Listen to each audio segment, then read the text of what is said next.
వరకు శని హోమం జరిపించుకోండి అని చెప్తున్నారు సార్. ఈ గుప్త నవరాత్రులలో శని హోమం జరిపించుకోవడం వల్ల అసలు ఈ శని హోమం ప్రాముఖ్యత ఏంటి సార్? ఈ గుప్త నవరాత్రులలో ఎందుకు జరిపించుకోమంటున్నారు? అయితే నేను ఇప్పుడు మనకు 26వ తారీఖు మనకు గుప్త నవరాత్రులు మొదలవుతున్నాయి. ఇది లక్ష్మీ స్వరూపం. ఒక విధంగా చెప్పాలంటే వారాహి అమ్మవారిని కొలిచినా కానీ, పూజించినా కానీ, ధ్యానించినా కానీ సకల దరిద్రాలు కూడా మనకు పటాపంచలైపోతాయి. ముఖ్యంగా ఇప్పుడు ప్రజెంట్ మనం గమనించినట్టయితే కుంభరాశి వారికి, మీనరాశి వారికి, మేష, సింహ, ధనస్సు ఈ 3 రాశులకు కుంభ, మీన, మేషరాశి వారికి ఏలినాటి శని నడుస్తుంది. సింహరాశి వారికి అష్టమ శని నడుస్తుంది.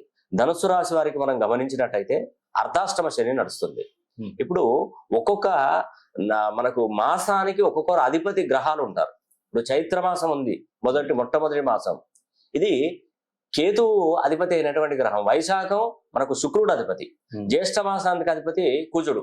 అదేవిధంగా అలాగే ఆషాఢ మాసం ఉంది. ఇప్పుడు నడుస్తుంది ఆషాఢ మాసం. 26వ తారీఖున ఆషాఢ మాసం పడుతుంది. ఈ ఆషాఢ మాసానికి అధిపతి ఎవరో తెలుసా? రాహు.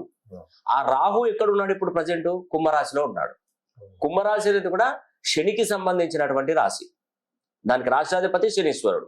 ఆ కుంభరాశిలో మరి ఈ రాహు ఉన్నాడు కాబట్టి ఈ యొక్క ఆషాఢ మాసానికి రాహు అధిపతి కాబట్టి ఈ యొక్క ఏనాటి శని ప్రభావం ఉన్నటువంటి కుంభరాశి వారు, మీనరాశి వారు, మేష, సింహ, ధనస్సు ఈ 5 రాశుల వారు ప్రత్యేకించి ఈ గుప్త నవరాత్రులు అనగా 26వ తారీఖు నుండి 4వ తారీఖు వరకు మనకు గుప్త నవరాత్రులు వారాహి అమ్మవారి యొక్క ఉత్సవాలు జరుగుతాయి. ఆ కాలమానంలో కనుక ఈ 5 రాశులు కనుక శని హోమం జరిపించుకున్నట్టయితే వాళ్ళకు ఉన్నటువంటి కర్మలన్నీ తిరిగిపోతాయి. ఎందుకంటే ఇది మంచి అవకాశంగా మనం చెప్పుకోవచ్చు. అందుకే ఈ 5 రాశులలో జన్మించినటువంటి వారు ఎవరైనా ఏలినాటి శని నడుస్తున్న, అర్ధాష్టమ శని, అష్టమ శని నడుస్తున్నవారు నేరుగా మన ఆఫీస్ నెంబర్లకు కాల్ చేస్తే శని హోమం వారాహి అమ్మవారి ముందే మనం ఈ యొక్క శని హోమం జరిపించి ఆ శనికి సంబంధించిన కుంకుమ ప్రసాదాలు, వారాహి అమ్మవారికి సంబంధించిన కుంకుమ ప్రసాదాలు కూడా వాళ్ళకి ఇంటికే పోస్ట్ చేస్తాం మనం. కాబట్టి ఈ అవకాశాన్ని ఎవరు కూడా మిస్ చేసుకోకండి.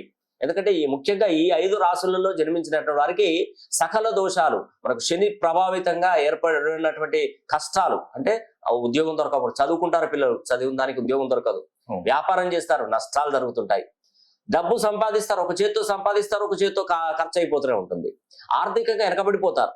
ఇలాంటి వారికి శని హోమం ఎంతో మంచి జరుగుతుందని కూడా నా అభిప్రాయం. మీరు వీలైతే ఒక్కసారి ఇది ప్రయత్నించి చూడండి.